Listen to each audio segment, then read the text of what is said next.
Hello, my name is Andres Cuervo, and this is Beyond the Scenes, where I have conversations with my friends, people in the industry, creatives, and we explore beyond what they do in their careers. And today I have the pleasure of meeting with Angélica Pérez here at the studio. Welcome. Thank you. Thank you for having me. You're the first female guest in the show. So we both work in the film industry. And Angélica, know you are a camera operator, Steadicam operator, director of photography as well, all-around filmmaker. But there's more to that, and that's what I will love to explore through our conversations, especially because we have something very special in common. I know. Is that we lived in Puerto Rico. I know. I love that. I know. You live there, and Puerto Rico is always just in my heart always. I know, and that's I wanted to start, just talking a little bit about our experiences in Puerto Rico and what makes it so unique, so special. Yeah. La Isla del Encanto, La Perla del Caribe. I don't know if maybe you remember going to the movies in Puerto Rico and they played this commercial for... Before the movies with the Barbies and stuff? No, they play one with, it's about a painting company. They make paint. Yeah, Harry's paint. Yeah. Los colores de mi tierra. Yeah, it was like an anthem going to the movies. Everybody just stand up in the theater and just singing like. I know. I know. To me, that was at first odd, and then I was myself like, oh my goodness. Then it was just fun to have that experience. Yeah. That's something definitely you don't see here. That's totally, you have to be there. It's an experience. It's like almost like, what you guys gonna do? Vámonos pa plaza. And that was el jangueo de plaza. De Plaza Las Américas. Yes. So what do you remember about Puerto Rico growing up there? Oh my God. I mean, it's just so many things growing up there, like you said, like going to the movies and I never thought that I was going to work in the film industry, but being such an artistic as I was born, I just go into the arts, Las Calles de San Sebastián, which is very popular. A lot of people go there just to experience Las Calles de San Sebastián in San Juan. It's Placita de Santurce. La Placita de Santurce. Just all the culture there, people take their time to even if it's super hot, they put their del kiosquito, their tents, their tables. El Mavi, they offer you different drinks that they have, La Piragua, just nostalgic moments every time that I go to El Viejo San Juan and just, La Piragua. It was something I get super excited about, and flying La Chiringa, the kite in El Morro. That's something that overlooking La Perla. They always tell you, don't go to La Perla because it's dangerous. And now it's the windward of Puerto Rico, of San Juan. Now it's a tourist place. Whoever thought that would become a thing, but I'm glad that it has. And just walking the streets there and just be able to go to the water, just 20-minute drive, I have the ocean, and anywhere you go, we're just water everywhere, so many, even mountains, El Yunque, for example. I feel that's something that every Puerto Rican kid goes, your parents are gonna take you there, you go to the hike to the highest tower and you see this beautiful view. And even going to farms, that's something some schools, they take you to school trips to see how the cafe is made. It's just very interesting how even in the school system, how we're so into our culture that you want, as a kid, you have to explore the island. That was I remember this project in middle school, they you picked randomly a city or a town, pueblos, because we have pueblos and not cities. Jayuya y Bonito, Barranquitas. Exactly. Yeah, so I got Salinas. Which is nobody knows where Salinas is. The mountains. Yeah, but it's so beautiful, and the purpose of the project was just take pictures, learn about the culture there. So the fact that the schools there were very into you have to know where you're from, you have to visit other places than not just the town that you live in. So I think that's the richness about, living there and growing up there, because we're just so proud about everything. Like it's the little towns are there, like the mountains, just like, we have desert area that a lot of people don't know about, and like, wow, we have all these different kind of climates except snow, and we don't want snow. And we don't want snow. Well, you have fake snow sometimes. Yeah, we can make fake snow in Plaza Las Americas. Yeah, they make that's fake right. snow.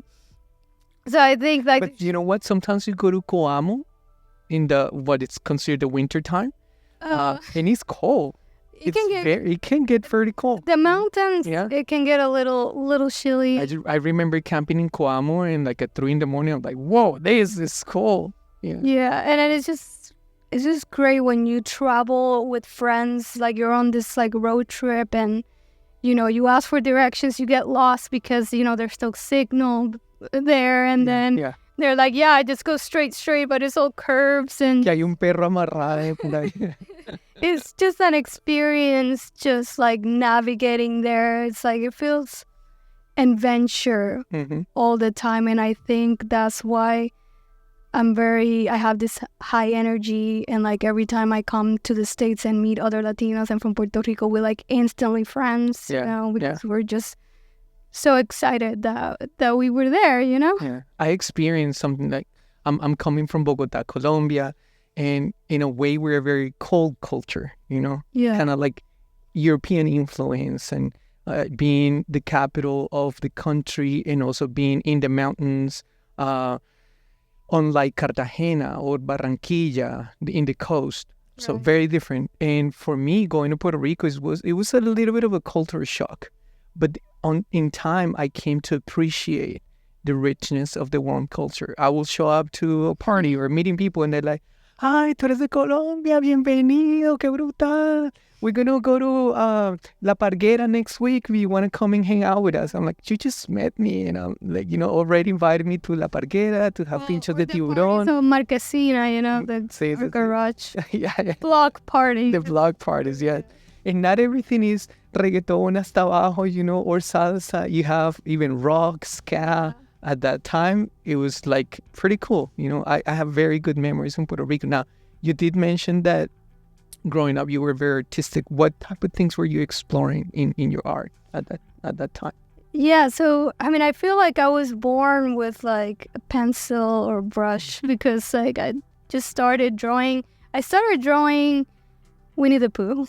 I remember like that was like one of my first drawing, and it was just kind of like seeing like children's book, and kind of like just trying to imitate how to do it, and like just by doing that, it just became very natural to me that like, oh, I can draw. And then like my parents saw like, she can do this, like she's very talented, and like nobody in my family they're artistic in other ways, but not like in the arts and stuff. So my parents, they kind of pushed me to, and I'm glad that they did. They put me into art classes where I learned oil painting, like charcoal. It was always very messy. Like I was so into it that when I get out of the class, my face was all black. If it was charcoal, if I was painted all over, like really ruined a lot of shirts that way. But my parents, they noticed how much they like it. So they put me in different kind of classes. And then, when I started thinking like, as a career, I never thought, too much about going the art route, because, I loved animals and I wanted to take care of animals. But then I realized in high school, like, I don't know, I kind of don't feel like that's my path, because I'm always trying to do something creative, and like my peers from high school, they're like, oh, can you make this? I was like, everybody was asking me, can you make a drawing of this and that? So I just kept doing so many drawings from my classmates and friends in school. So, and I did a bunch of paintings even for my grandmother. Like in my house, still there's a lot of paintings in the walls that are mine. And I think I realized like, I need to do something with this. Like there's something about it. And so I went and did graphic design in School of Fine Arts, Escuela de Arte Plástica in San Juan, which is the best place to be as an artist. Just I'm going to San Juan, just like walking with my big portfolios. And so the great thing about that school is that I learned all the disciplines. Like, I was more two-dimensional artist, like in terms of like drawing and painting. And then when I got there, I did sculpture, and I was like, oh my God, this is difficult.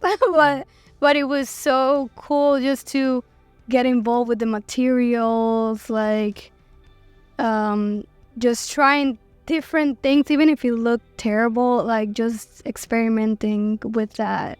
I felt like, okay, now this is like a new learning experience that I can apply to my other artistic, and just like having classes with, live nudes, which you feel like, oh my God, like I cannot do that. But I never saw it like something as bad. It's because I always had that artistic mind. It's like, I want to get this right, I want to look at it as real as possible. But even if it doesn't look real as possible, it's still an expression as an artist. So, and then I took some animation classes, and I was like, I thought that I wanted to do Pixar because, I love Disney cartoon movies, and stuff like that. But then I was like, this is not it. Like, I love drawing, but this is not what I want. And then there was this elective class that it was black and white photography. And I was like, this is interesting. And like, it was super cool because it was this like revolving door where you go to the dark room. And everything is pitch black, and you have like, the red light, and you have all these old school machines that is basically Photoshop, what you do in Photoshop. But like you do it once you get the prints in the different stations of the chemicals, then there's like this weird looking thing that looks kind of like a telescope, but it's not. And then you put it over there, and you can do dodge and burn like Photoshop, but you do it in real life. Like, it's more tactical. And I remember like spraying the chemicals will make like different textures. Exactly. You can be more creative, and that's the same thing when you're doing it digitally, but like you feel it is more tactical. And I think I really love that aspect. And then when I had photography assignments and like working with people and lighting, I realized like, oh, this is something that I can see myself doing. But I was very naive, and I didn't know anything about filmmaking at the time. I just felt like, okay, I really like this medium of like camera and the visual medium. The visual medium than sculpture. And I still drew and like do paintings, but like there was something about the camera that I was just like, that's cool. This is exciting. And that's not having your parents as like full-time artists or anything, but they did support your passion for art. They had their own outlets for art. Like exactly. So my dad loved music, and he plays guitar, and he's still learning el cuatro, which is like a little guitar, almost like a ukulele type of, kind of like a violin shape, but it's the national instrument from Puerto Rico. So always in Christmas time he likes to bring it out and show off his songs of what he learned. And that's so interesting because almost anywhere you find a Puerto Rican, I've been to China and Kazakhstan and Kyrgyzstan and so many places, and when you find a Puerto Rican, you bond through the arts. That has my experience. Almost like every Puerto Rican has something in there. Yeah, I mean, it could be dancing too, like my grandmother loved dancing, so I think I got the dancing from that side, and like I got obsessed with like salsa. She was always like very energetic and like always she was like the life of the party, Cool.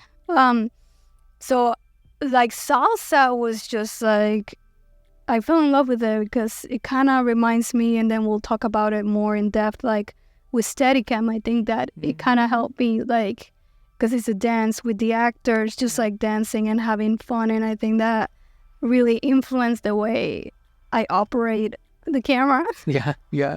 And it's interesting that you also mentioned wanting to be a veterinarian, working with animals, because I wanted to do that, but I didn't have chickens like I have today. But I wanted to do that. I was very passionate about animals. I remember collecting postcards with animals.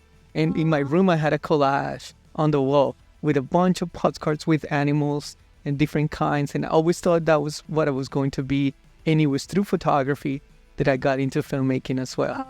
It was more photojournalism, but still, still, it's the medium, like we talked about. When did you find that you wanted to transition from what you did in Puerto Rico at the School of Arts and be more into moving pictures, for example? Yeah, that's a great question. My journey, like, my parents really supported me as an artist, and they wanted me to do architecture. And, for me, that felt like that wasn't the right thing. I felt like I was more contained in a box because, you have to do what somebody else said. I mean, eventually you can design your own things and stuff. But I felt like that wasn't the right thing for me. And I felt like the camera thing was like, what I wanted to do. So I kind of like decided to apply for film school because I didn't know how to do it because nobody in my family does filmmaking. Like, I'm the only one in this industry, which is it's kind of cool, and it was very scary at the time because I didn't know how to navigate that. I didn't have any connections, so I started the process of looking through film schools. But while I was doing that, I was still working as a graphic designer in Puerto Rico. So I was doing some like ad agency work for this like clothing company called Gatsby. I don't know if you heard of it, but they have it in Latin America. Okay. And then I did like graphic design for children's book, like for Santillana books. I don't know. Santillana. Yeah. So I was doing that while I was doing my search. I was researching like, how did you get into this thing called making movies? Like I see all this behind the scenes, but I don't know how to actually tackle it. And so I thought applying to film school was the right outlet because I didn't know anybody. And, Latino parents, they love if you get more school than you do, they love that. Yes, of course. So I did that, and I applied to different schools, and I made my first short film as a part of the application process. You had to submit something, and I didn't have any portfolio, so I was like, I'll just write a script. So I wrote a script, and I have a lot of help from my peers from the School of Fine Arts. Like, some of them had done some filmmaking, and like one of the professors actually had done some like screenwriting stuff, and so I asked for his advice. So I made this little cute like script that I did a lot of the things like we always do when you start. I wrote it, directed, shot it, edited, helped produced it, and so it was cool to see. So you remember El Tren Urbano? Yes. Yes. So yeah, the train station. So there was a scene in the train station. I was like, how am I gonna get permission to shoot it?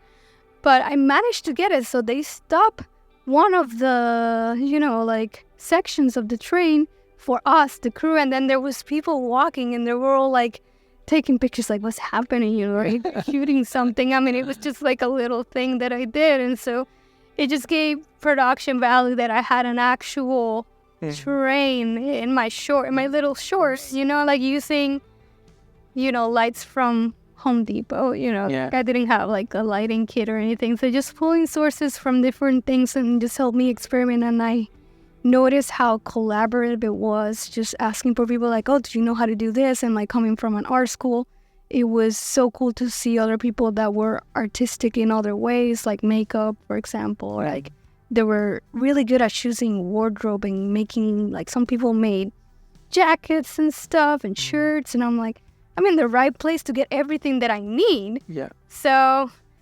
thanks to that, I was able to pull off my first short film that I will never share to the world. What was the genre about? The short was about a deaf couple. Okay. So they were like struggling, and so there was like sign language. So I had somebody who actually knows sign language, and and had them teach the actors to say certain things, and there were subtitles on it. Okay. So it was just like a little story about relationship, how to communicate even when it's harder for you to communicate about, you know, the impediments that you had because you were born deaf. So I wanted to explore that just to make something different and also to learn something new about it, because there's always something that you can learn from trying to make different stories and talk to people about it, how they feel to live that way without hearing anything. And also, like, part of the application, one of the applications stated that the short needed to be silent. So because of one of the applications said that, I was like, well, in order to make this short work to apply for all the, film schools that I applied to, then I'll just use the requirements for this one and apply it to the storytelling. Yeah. So what school did you get accepted, and how do you transition from the art school in Puerto Rico into, I guess, coming to the States? It's a great question. So I applied to like, I think 7 schools, and it was difficult because, filmmaking wasn't like my thing, but I did apply to SCAD, which is the one that I got accepted and went to, but I also applied to one in San Francisco, and I did get accepted to that. It was just too expensive. And the other one that I got accepted was in Miami. Okay. But it was more expensive than SCAD. And it was a longer program too. It was like a 4-year program instead of a 2-year program.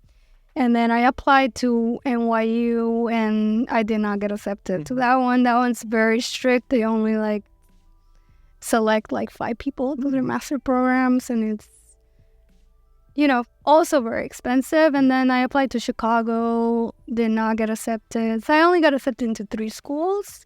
But I thought, you know what, it doesn't matter because this is something new. Those other ones, the ones that I got rejected were in terms better schools. They had a big reputation in film. But I was going into it, I was just so happy getting accepted into anything because I didn't know what to expect, because I'm just learning on the go, this medium that I have just seeing from very far, not close, or not having somebody to mentor me. So when I moved to the U.S., it was a big deal, going to school when you have to talk English all the time. That was a very big transition for me, thinking in Spanish first and then communicating in English, and then just splatting out Spanish words to people while I was transitioning there. But I was able, the community at SCAD, at least, I met a lot of Latino and Hispanic, because SCAD is very diverse in that way. So I had friends from Colombia, Venezuela, Uruguay, Serbia, very India, very cool that it was all these people around the world just coming to school in Atlanta. Who would have thought? And I think, just living in the United States versus Puerto Rico is just very different. At night, this is very cool thing that I always remember living in Puerto Rico is hearing the sound of coqui. Yeah. If you've been there, you know what I'm saying. It's coqui. Yeah. Yeah. There you go. So it's going to sleep in the U.S. I was there's something missing. I don't hear anything. I either hear the city or hear nothing. And so I really miss that. It's oh yeah, I'm definitely not home anymore. And then, the other big shock for me was the electricity. So the electricity. if you live there, when there's an apagón, there's a blackout, you won't get power for hours or for days or weeks, especially with the hurricane season and things like that. Right. So it's the power went out and instantly came back, and I was wow, this is great. This is nice. You don't have to prepare, buckets of water. Because Go fight for ice at the gas station. have AC, like not die from, get a heat stroke or something. Yeah. So those two things, obviously the food too. The food as well. Yeah.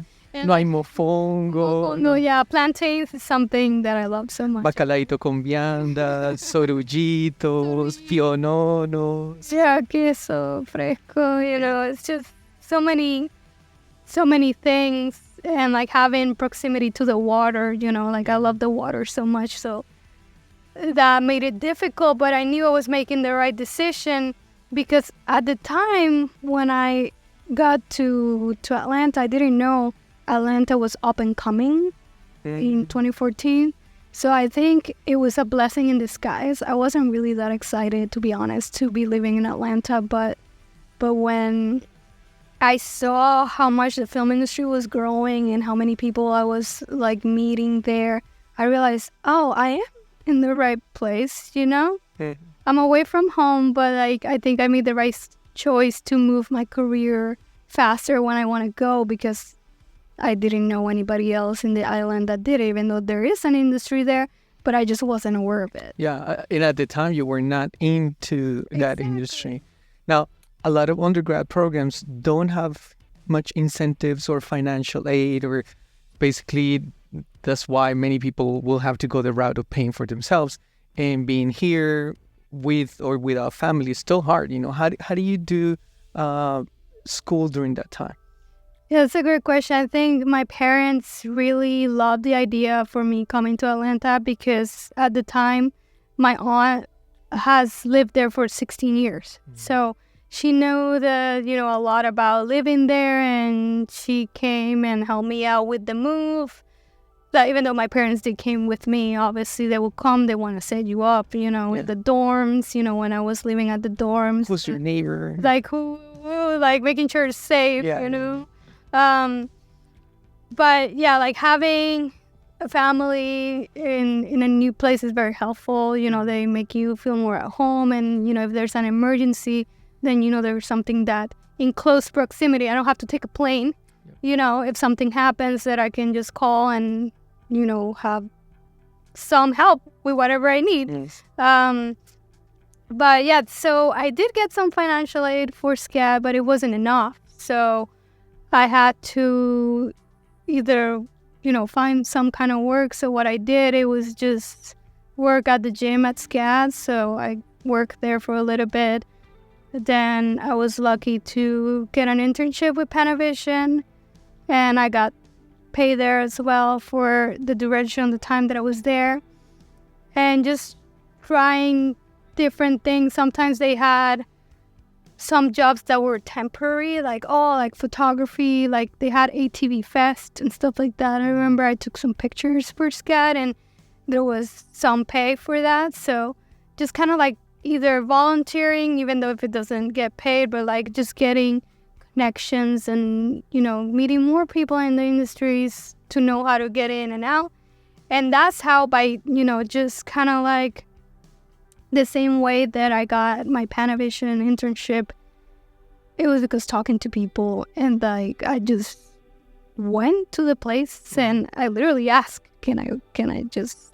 Is that espíritu de presentado? de presentado, just kind of putting yourself out there. And, it was very hard for me because I think I was very shy growing up, and just working in this industry has made me be more extroverted and like, I've always been a go-getter because I feel like Latino parents, they just teach you to like, hard work pays off. Like you have to like study, like put your hours in, put your effort, that's our mentality.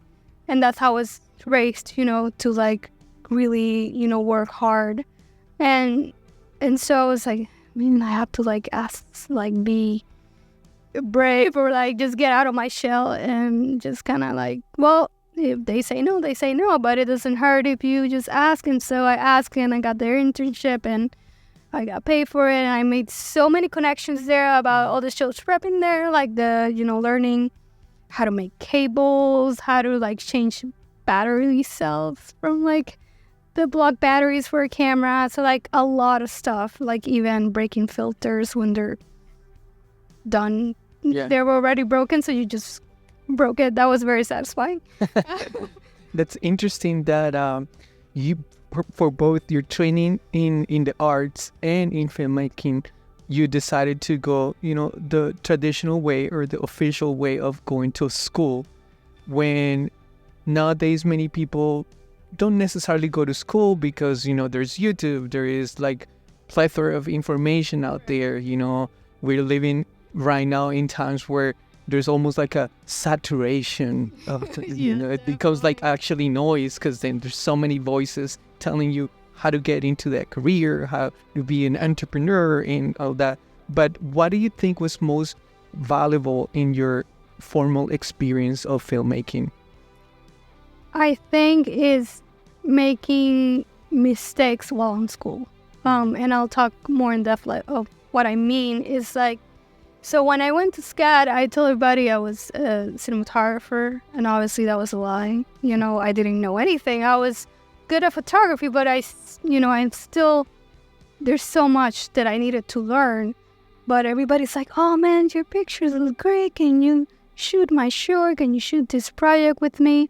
So I was like, yeah. So like just shooting a lot of my either friends or different colleagues, and like work started to get around. You should ask Angélica to shoot your project, and you're shooting my own too, and like even acting in it. I feel like everybody should experiment in the different roles just to have an understanding of each department. Yeah. So in that sense of going the formal route, it's like you get to experience, writing a script and learning the structure of it, learning the programs that you have to use, and then, putting yourself in front of the camera. I mean, I knew right away I didn't want to be an actor, but it was good to know. So like, they have to hit their marks. Like, how do you, don't break out of character and still hit your marks and stuff like that. And I think that was, especially when I did some of the projects all by myself, because some people weren't able to help me out because they were doing other projects and I had to do everything. It's just like, okay, setting up the camera and doing it. It took so much longer because I had to check the camera to see if I was in the shot or not. And so I think it was very good to do that. It's a very good process because it put me in the shoes of the other people in the department. Like, as a cinematographer, I can communicate better, and allocate time. Okay, this is going to take more time because I know it's more a sensitive scene, or our department needs more time to set this up because it's a big space and there's a lot of background and extras, and they need to, every little detail counts, and, there's no volume at the time, so like we gotta allocate certain time. So I think and meeting other people too, and then it's like snowball effect, you keep meeting more people, like, oh yeah, I met you over there, oh, you know this person, and kind of like in Puerto Rico when everybody knows each other because it's a small island. It's kind of like the same in the film industry and probably in other disciplines as well, but it's just like, oh, cool. And then they say, oh, well, you know what, I have this project, and that's how I got into my first film as a camera PA, was because talking to all these people and like with Panavision, I work as a camera intern for a Christmas movie with Danny Glover. It was for Universal Pictures. It was a union show. Didn't know anything about the union, but I learned from it, and it was because I said what I wanted to do. Like, they interviewed me to be a PA, like just set PA, but then they asked me like, oh, so what do you see yourself doing in filmmaking? I said like, oh, I really want to get into camera. And then the person there said, the first AD said, well, you know what, the director of photography is right here in this office. Do you want to talk to him? And I was like, yes. I was very nervous. But then that DP, like, he gave me the first opportunity to be around camera. It was like, yeah, come show to prep. So I did the whole movie from beginning to end, I went to the prep house, learned from the, assistant camera and operators and everybody who was there, like how they were prepping the package, and then production and like organizing the truck. Like it was this big movie, it was like, wow, this is how they do it. And thanks to talking to people, I was able to get to that, and then eventually I joined the union. That's great. Now, within that time frame, you said that you were supporting yourself with the Panavision internship and also going to the gym and helping at the gym, the school. Is that where your passion for being active and exercising and is that where it comes from, or have you been like that all your life?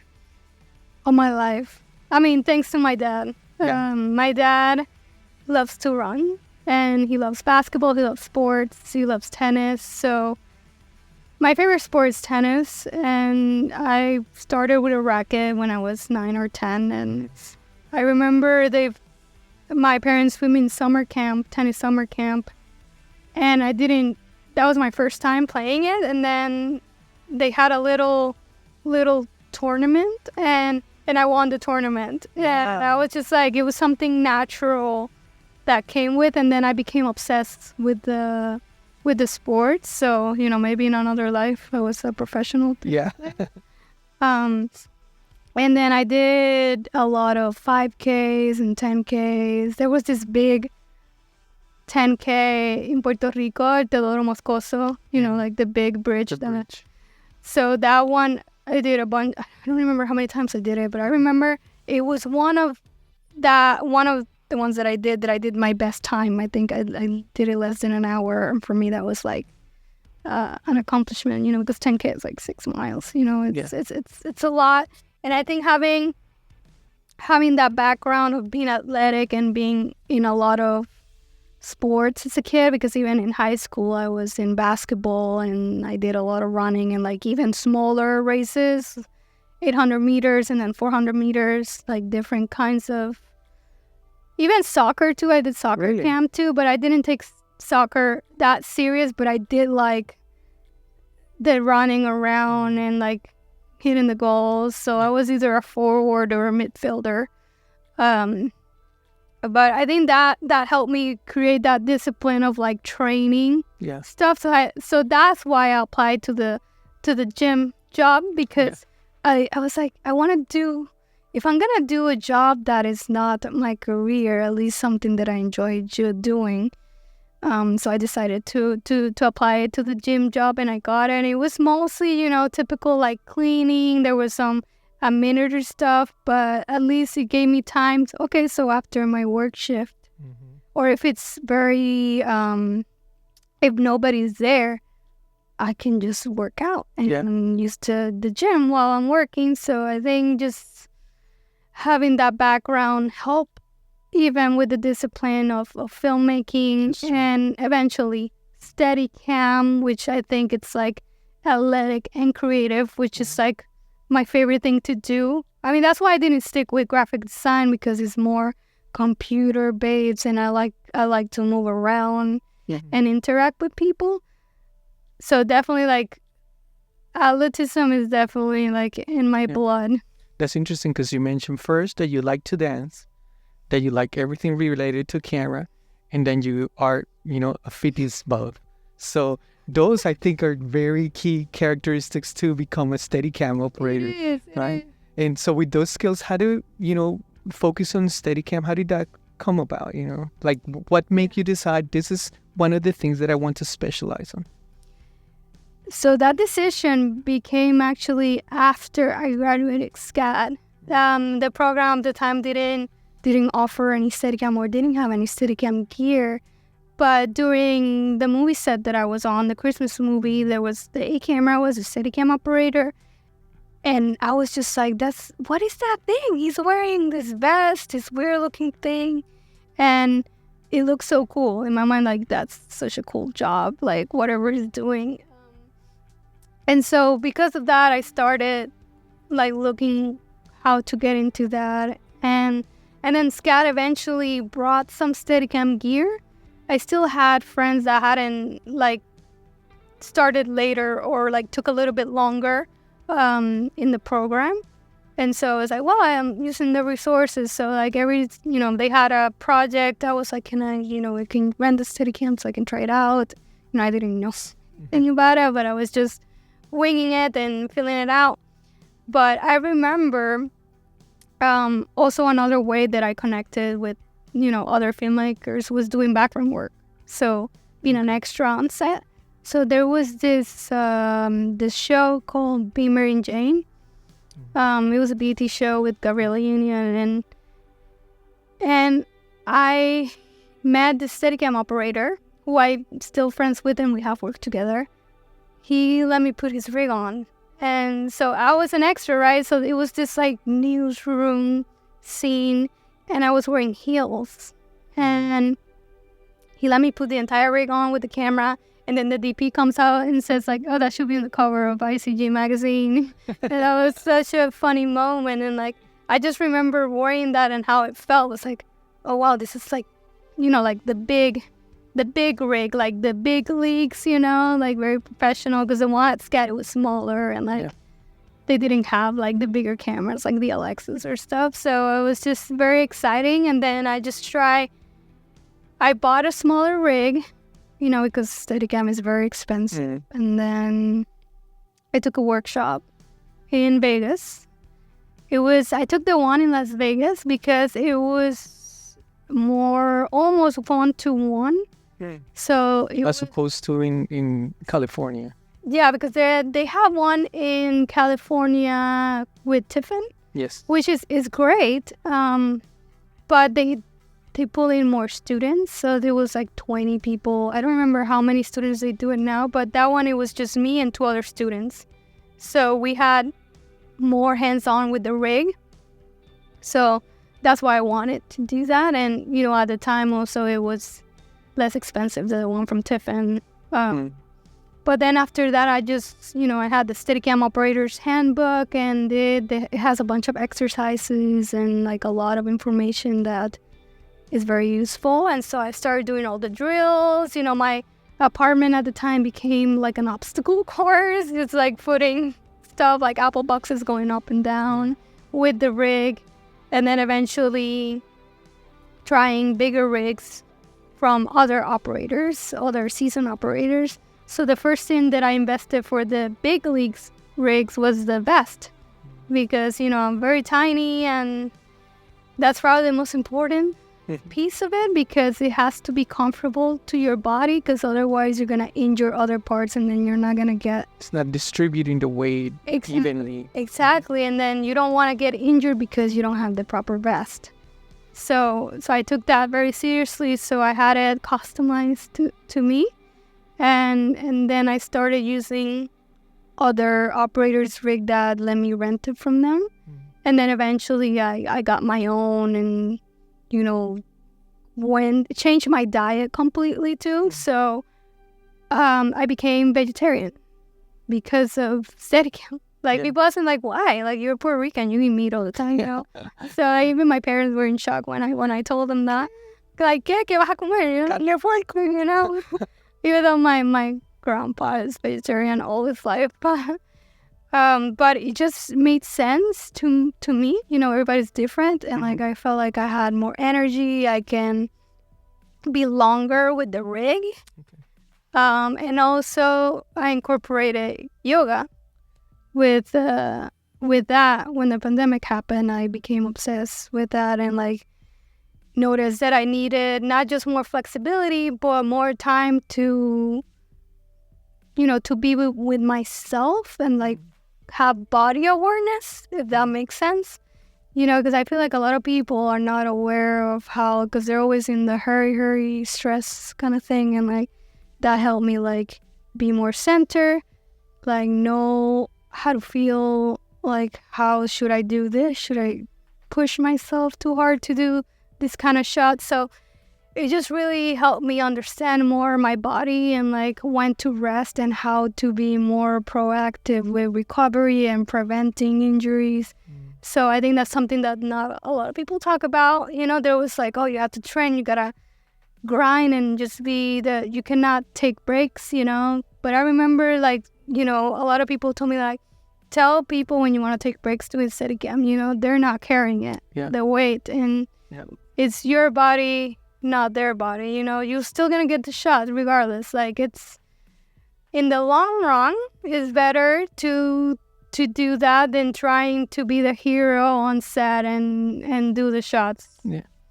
Because you might do well there, but when, you know, later on, when it becomes a practice, then your body has all the receipts, you know, te presenta y los recibos, like, hey, you owe me something. And that's something that is interesting from our conversations, is not only that you are taking care of your body, you're operating the Steadicam, which I don't know if that's one of the reasons why there's not that many female Steadicam operators, because of the rig, the weight, or it's just more a traditional thing that it's not until now that more girls are going into it. The height, you know, that could become an issue when you're operating a Steadicam, you know, so you have to adapt to that. You have to be more flexible. But we were talking also about, like, the state of mind. It's a very pressure type of job as well, operating the Steadicam, you know, that choreography, the dance. If you messed up sometime in the long take, it means you have to go back and do it again, you know, as opposed to like a multicam shot and having cuts. But there are other mental pressures that not only come to the operator and the rig, but also the environment. And we were talking about how some people see filmmaking as a very glamorous thing, but there's also a side to it that could be very stressful, you know, could be affecting your mental health as well. Right. And tapping into your physical and mind wellness has to be a choice that you make. Yeah, it's definitely a lifestyle.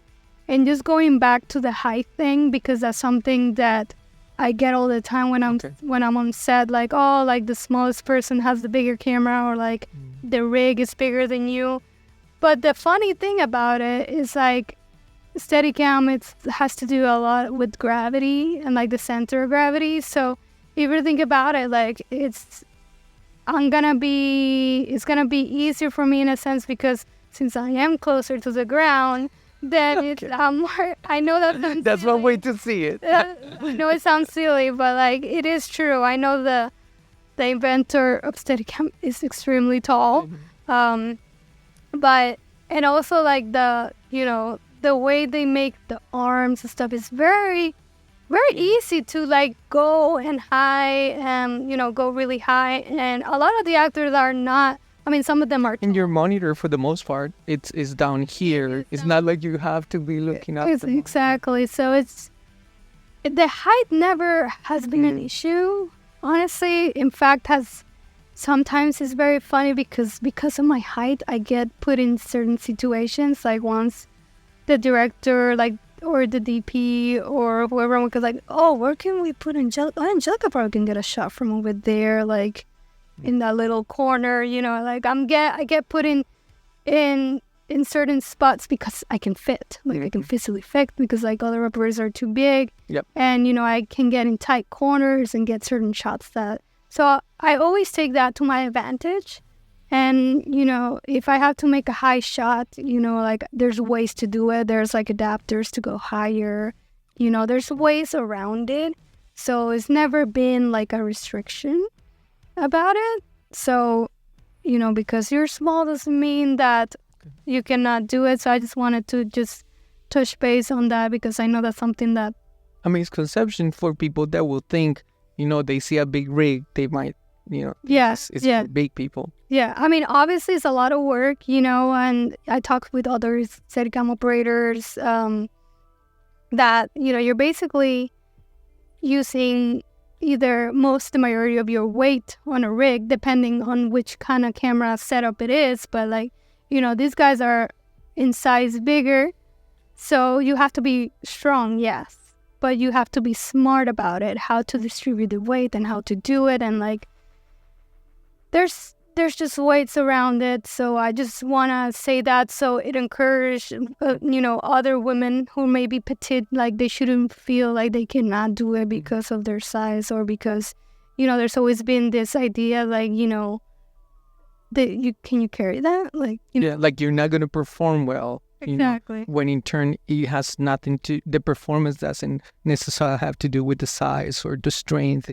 There are ways to do it smarter. Mm-hmm. Right. And then there's, there was Steadicam operators like years ago, but it wasn't as normal. So luckily now, I mean, it still is a slow process, but like there's more women getting into Steadicam, and, people are sharing more the knowledge and being more positive about it.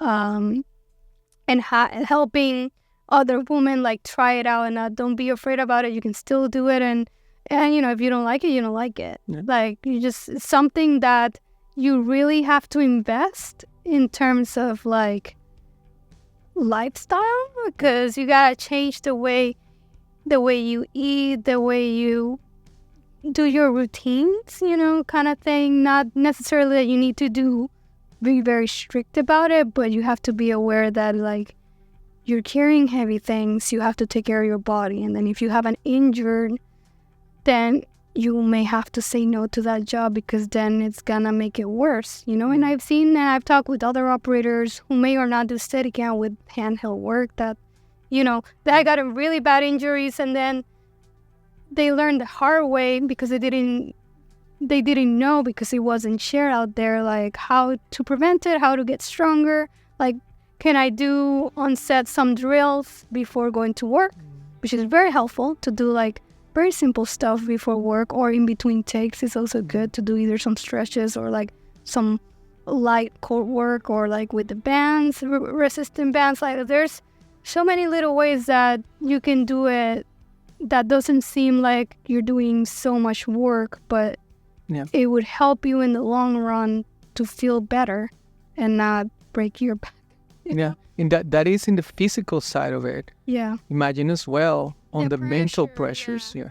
So there's a lot of pressure, because when, usually they see this big guy operator, but, when they see a woman behind the camera, especially with Steadicam, they're like, okay, let's see how it's more, you get questioned more. Because I know I've showed up on some sets and they think I'm the assistant, and I'm like, no, I'm the operator, or I am the DP, So it's like, there's still that mentality, like, we can do this job too. So like that pressure of making the best shot as possible. Because, I've been on bigger sets, even as an assistant, and like seeing like other operators, if they do a mistake, but if a woman makes a mistake while operating, it's different. Like I feel like the treatment is different. So I'm always trying to like, how do I cope with that pressure?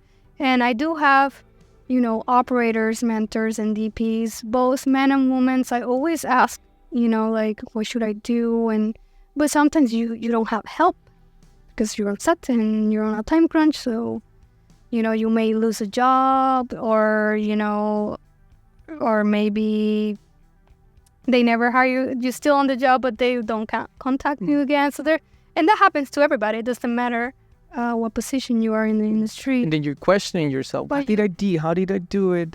But it's just the mentality of like, you're always questioning like, oh, should I said this? Oh, maybe I should have said no. But you always have to get experience somewhere. So like, even if you're not working, you're always working to get better, whether it's like a friend's project, or you're doing yourself, or you're like taking workshops and doing other stuff. But you gotta say yes at some point. I mean, it's scary, yes, but like you have to get into the battlefield, and how to learn how to navigate things. Like I feel more confident when to say no, when to take breaks, because when you're starting out, it happens to everybody. You're like, I'm just gonna last there for an hour handheld, I'm gonna prove myself.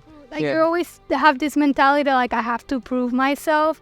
And I feel like that's not a flex, like you need to protect your body, because then you're like shortening your span of life, basically. And there are even some shots that are not necessarily designed for Steadicam. That too. It's like, oh, I want it very steady, and I want you to go through the window and go to the other side and continue the shot. Like that doesn't work. You can't.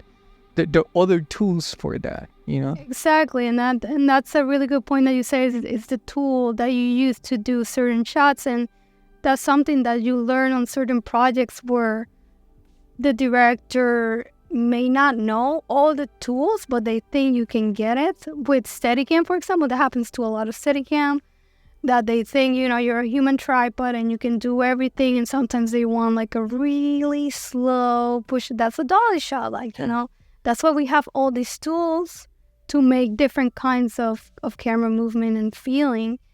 So that's something like when you're starting out, you're afraid to say no to the director, so you try to do it, But now you're like, you know what, like if you talk during prep, if you have some prep time, or if you're a day player and they ask you, you just say, hey, I can show you what I can do this, or maybe suggest a different shot that can get the same feeling that they're looking for the story beat. Or just, this is just not the right tool. They're going to take it in as they want, but you can always say, like, I can always show you, but I suggest we try this because I think it will look better. So it's always try to communicate in a positive way and try to offer a solution, even if it's not what they really want. Instead of coming across as like, the negative person again who doesn't want to work, Exactly. It's like the reasons, but let me find a solution, and that's like a positive way to see it. We were just talking about how in the midst of the glamour of this industry, there is a lot of other things that could be detrimental for your own health, beyond the physical, and how you focusing on the betterment of your well-being, physically, changing your diet, changing your habits, including routines, discipline, but also yoga, and also meditation, something that you won't even consider aligns with the kind of thing you do, but it's just another thing that you have incorporated in your lifestyle that is not only but benefiting you in your work, but it's as a side effect, it's also open you up to another, dimension that is benefiting your well-being. Yeah, it's not just making me feel better and like do my job better because I feel better, because you're living in this body, so you might as well take care of it and make sure that you don't feel pain. It sucks that if you have to feel pain all the time, but it's also like just a great venue offset to like take your mind off, because some people it's like, oh, film, they get stir crazy if they're not on set. I understand, because I'm a very creative person and I love creating movies, but sometimes you have to find other ways to enrich your creativity. So I find that path, that venue with sports. I still play tennis. I go into walks or hiking. I really like nature. Which Georgia is a great state for anything outdoors. Even kayaking. So I have a kayak and go kayaking. And, I'm still creative, even if I'm not making a movie, because I'm experiencing life. And you can take that as a view when you're on set telling a story, or like you learn from other people. And, I always take my little stills camera and like take pictures too. So I'm always learning ways about the world, because, like filmmaking, that's why we got into filmmaking. It's to like experience, like tell people, like share stories from a perspective, So I feel like people should just not always be so focused like they have to be on set all the time, even if they do enjoy it so much. Like, it's okay to take a break and be with yourself, or either be with your family or friends, or whatever you want to do, or even going to museums. Like, I think that's just so cool to, like, every time I visit any place, whether it's the United States or outside, I go to a museum, because I feel like that's just seeing like what's new, or seeing all arts and seeing different times, and your mind just starts creating like an archive of images, you know, and in characters, in conversations, and situations. Exactly. I really love that because, you know, especially as a cinematographer, like this is like the visual medium. It's what I want to bring to life. Like the story has to come out in images. So I feel like having a library in my head because of the places I travel and the outdoor activities that I do help me understand more the worlds that we're building to share with the audience. I think it's just really cool. I think people should find either learn a new skill, like even if it's music or whatever it is, or if it's just reading books or frisbee or or playing golf. I don't know, going to chess club, keeping chickens. I mean, there's just so many ways to like enrich yourself in the either culturally and then for your job, and then because if you get stuck in that, which we're trying to avoid, working super long hours, because that's also deteriorates the health and unfortunately cause accidents. So it puts you in a situation where you're not aware of where you are. Just like body awareness, like just being present. Like I feel sometimes when I work on long shows, some people are really not there. They're physically there, but their mind is also in the next show. Like, what am I going to do when I finish this? Yeah, and it's a mentality that unfortunately still is very present. And I feel like since the pandemic and the strike and what we're dealing with right now before negotiations for IATSE, I think a lot of people are finding like, oh, should I just exit the industry or should I do something else? You know, it is very hard. It takes a mental toll on you because this is what you know and you don't want to do anything else. But you just have to find that balance with life. I know it's very hard.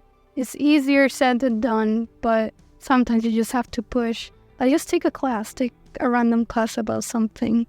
The thing is, like, those experiences are not only enriching you, but in turn, they come to enrich your community, the people around you, the things that you've been able to incorporate for yourself, and that being, you know, ways that motivate other people around you and building a community. And I think that's very important in your life story as well, you know, how you're helping build a community, how you're networking, not just for the sake of like, what can I take, you know, but what can we build together? And I would like for you to talk a little bit about that aspect of building community in Atlanta, building community not only among the people you work with, but even online and all that.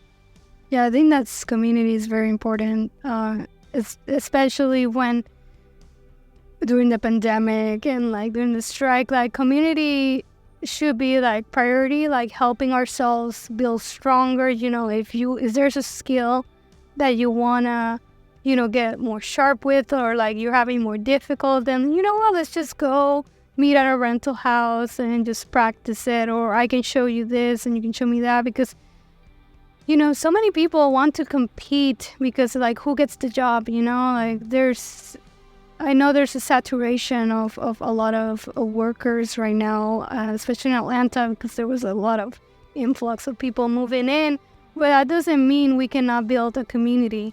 You know, we can still help each other out, because if you do better, then that means I do better too. Because then they would, you know, you recommended me to a job, right? For example, and that makes you look good because that person did a good job, because you recommend, not just because of the recommendation, it's because you help say, hey, you know, like, this is the job for tomorrow. Like you say, like, this is what we're doing. So you have an idea, like they can help you. So that way they don't set you up for failure, you know?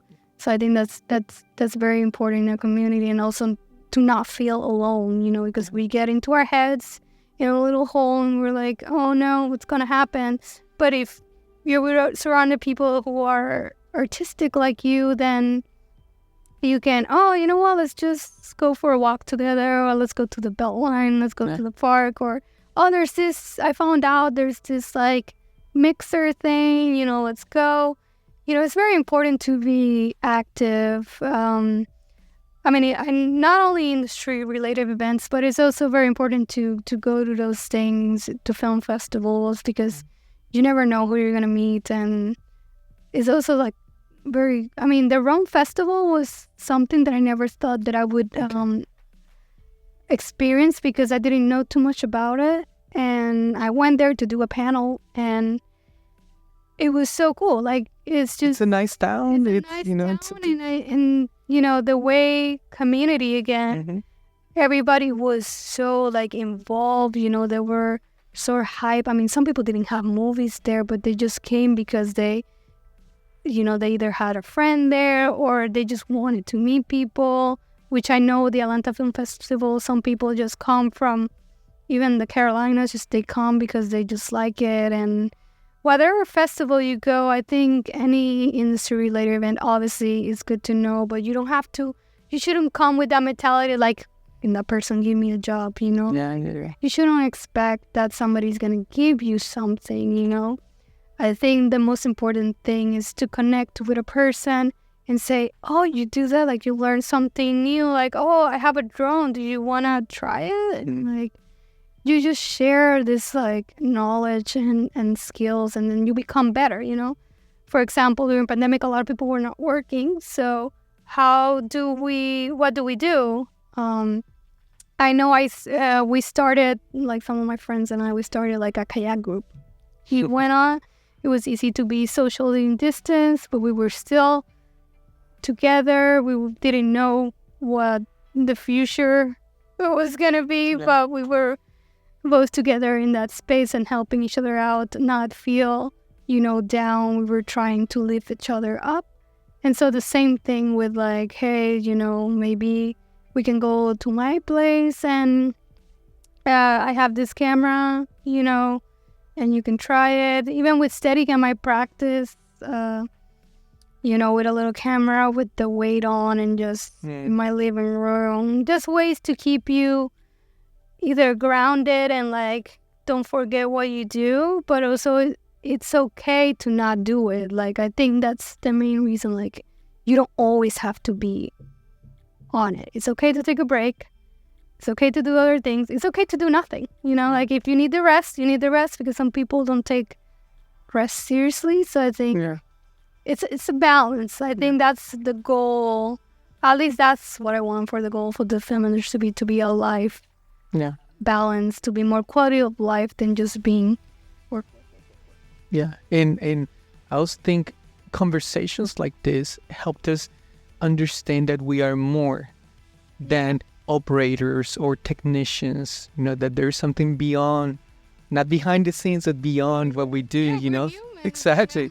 And to that point too, for community aspect, when I came here, I'm always very, very proud that I'm from Puerto Rico. I love to like brag about the island. So Pa que tú lo sepas. Pa que tú lo sepas, So I always wanted to meet, Latino community as well. Obviously, I love to work with everybody, but the fact that, I met so many cool Latinos. Recently, actually, I did a show that it was like mostly women too. And it's, Latinas who like from different places, like Chile, Mexico, Colombia, Venezuela. There was like, oh, this is Ecuador también. It was just so cool to see that these other Latino cultures are also pursuing the same thing, and it's good to like know that we're building a community in the United States and also taking it in Europe as well. So I think that's kind of cool to know like there's more Latinos, because sometimes I'm on a set and I'm like the only Latina, and it's just kind of cool to know like we're all pushing for that dream. And even at Cinematographer LA, I didn't know I was gonna speak that much Spanish going over there. There was so many, even from Spain as well, like so many Latino community there, which make me really happy that like we're just bonding with with everybody over there. So it's just, I just think that sometimes the voices are not heard because the stories are not written from that perspective, or because we might have a lot of below the line people, yeah. but it is those producers, it is those directors, it is those people that kind of drive the story, and that's where Latinos need to be more present, I believe, you know? Yeah, I agree. I think there's a lot of people trying to make stories more relatable to our culture, or seeing in roles that are not often presented, because there's always like some stereotypes that we always see on La screen. empleada del servicio, Yeah, it's like, el ballet parking. you know, like the narco, you know. Yeah. Like, it's always a drug dealer, or like the maid or the cleaner, like, oh, he's definitely like a bad person. You know, like this is like the mafia guy.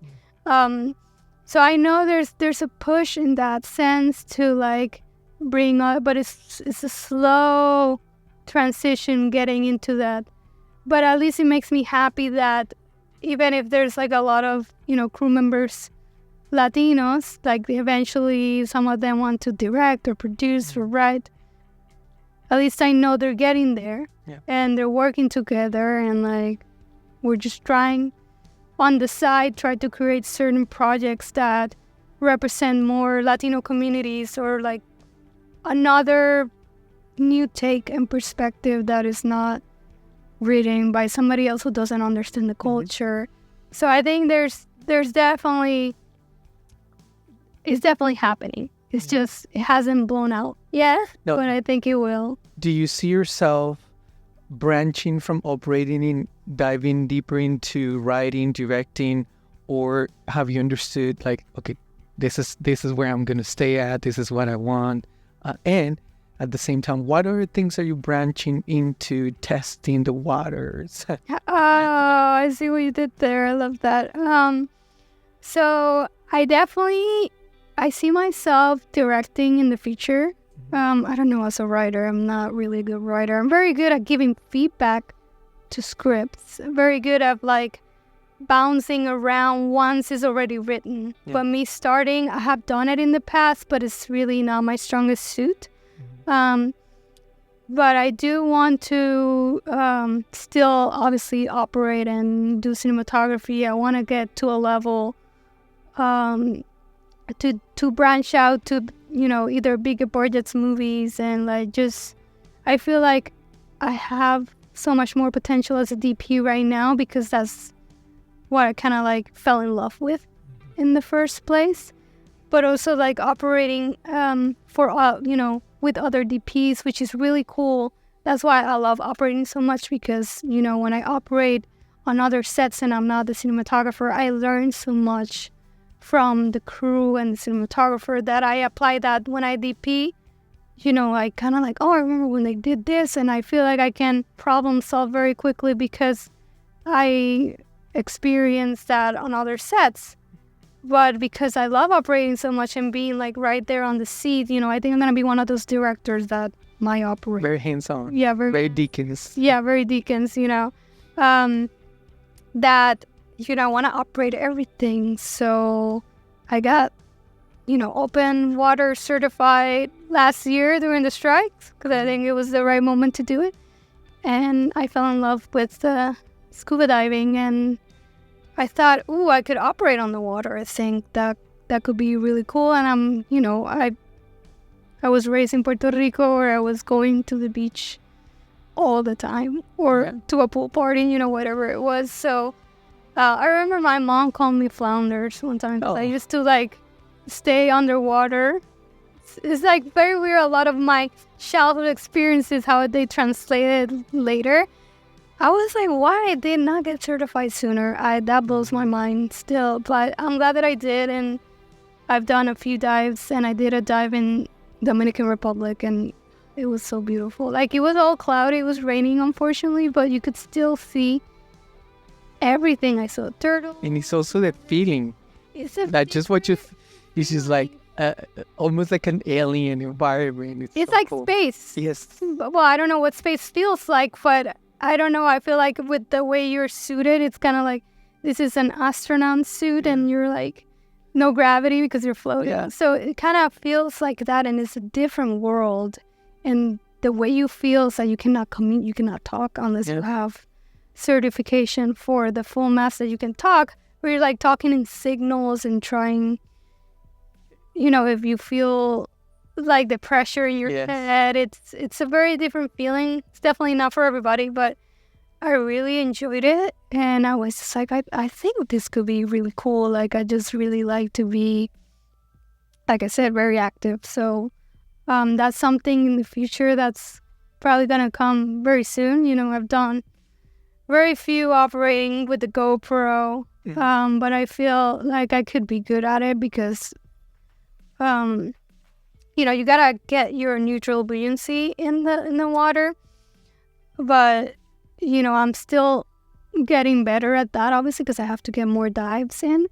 But I feel like just because I like the water so much, and I feel like I'd be really good at it. And like the stuff with the GoPro, obviously, is not the same as having a bigger camera, obviously. Although nowadays you can have an A7S III on a small gate. Yeah. And it's just good enough. You can even afford it nowadays. Exactly. You can afford a little house thing for that. Yeah.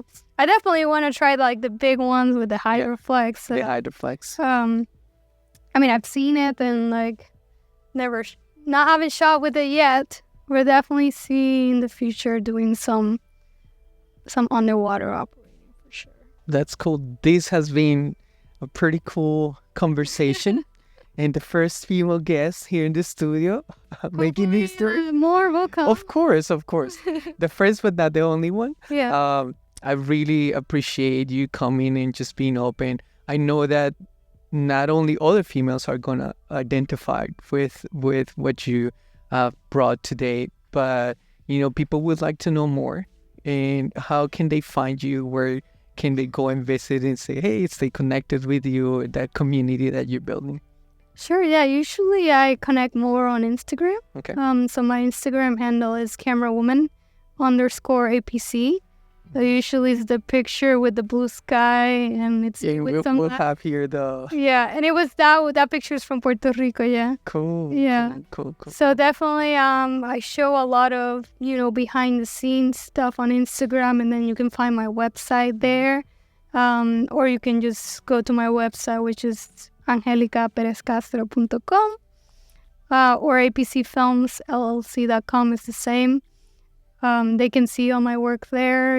Some of the stuff is not out yet because there's 2 independent features that I shot. They're in the festival circuit that are not on to the public yet. But yeah, they can learn more from there. They want to reach out and learn more. I'll be happy to.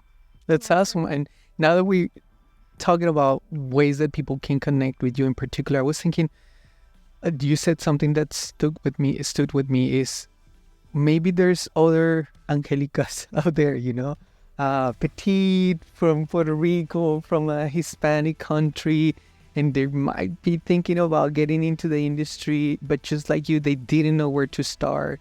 They didn't know the challenges. Sometimes fear paralyzes people from becoming who they want to be. I was thinking, what would you say to those young Angelicas out there? Afraid. I just put yourself out there. Like, that's why, I had fear myself, but, I said, I have to do it. I have to try it out and find out. Maybe it wasn't for me, or maybe it was. Yes, it was for me. So I think, obviously, being, inspiring people to do it and encouraging people to do it, like, always find mentors. I think it's like, reach out to people. Like, don't be afraid to ask questions about, where can I get this or that, volunteer. Don't expect that you're just gonna get a job right away. Like, if you're trying to learn, especially, just like say, hey, can I come shadow you on set, and that has happened before in the past. I love to bring somebody on set and learn from me.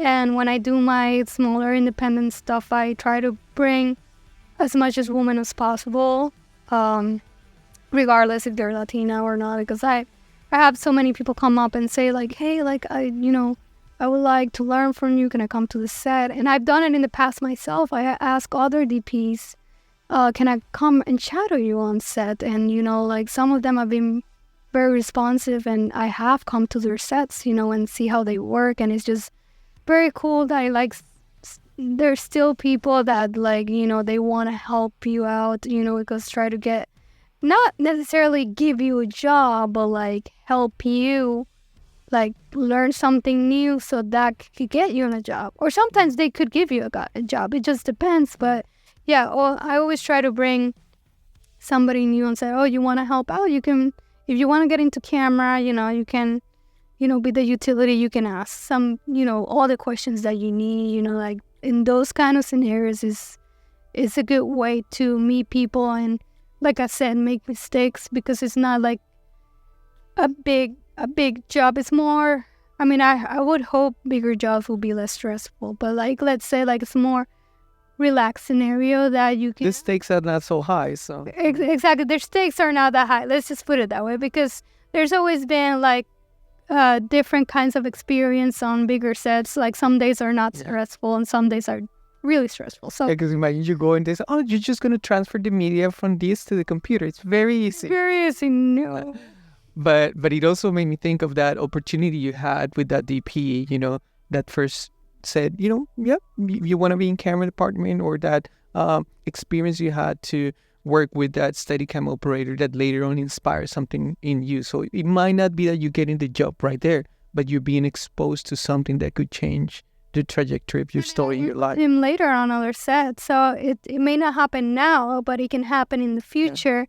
Yeah. And it's just, like I said, just building connections, learning something new, putting yourself out there and telling people what you want to do. Some people don't know what kind of craft they want to get into. Like I talk to other people like, I don't know if I want camera or if I want to do art department. That's why like being a PA in different departments can help you navigate what you really want to do. I always knew it was camera, so that was like a no-brainer for me, but not everybody. It's a different path and journey. So like some people take a little longer to like explore and realize, oh, this is for me. But still, it was good because I learned this, and it will still make me a better filmmaker. So just do not be afraid to tell people what you want to do. If you want to get into camera, just say it. Just don't expect that they're gonna give you everything at once, but they will definitely help you out, because I believe like there's a community here and in other places as well. So just trying to build a strong team. Yeah. And in turn, for those seasoned filmmakers, it just treat the PAs well. Because you never know that PA could be a producer later down the road. I've been hired by many different people, because you always think, the director's going to hire the DP, or like the operator will be hired by the DP. But I've been like recommended by different people, even from PA. So like it is true. Always be kind, because you never know who's gonna be the next Steven Spielberg, for example. Like who's gonna be the other person. Like it's just being kind on set and helping each other out instead of trying to compete and like bunch out. It's just not gonna get you anywhere. It's like it's teamwork. So like. Yeah. Be kind. Yeah, I know. Be kind. Rewind. Well, thank you, Angélica, and thank you for staying here with us in this conversation. And I hope that you find ways to share it and spread these conversations that we're having, because many people can get inspired. And I'll see you in the next episode of Beyond the Scenes.